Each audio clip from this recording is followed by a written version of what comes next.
Makadi mhuri yeZimbabwe, zvino tinodzoka zvekare tichikupakurira news idzo, news dzatekeshera nenyika.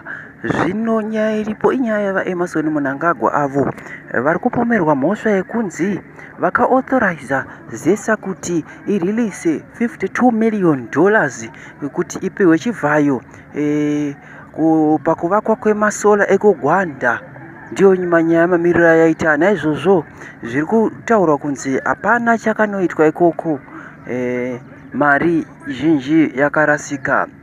Skandal iyi iri kukonzeresa kusawirirana kukuru mubato reZANU-PF nemunyika nemauto pamusoro pekubudiswa kwemari dzakadai so dzikuru nyika ichitambura saizvozvi.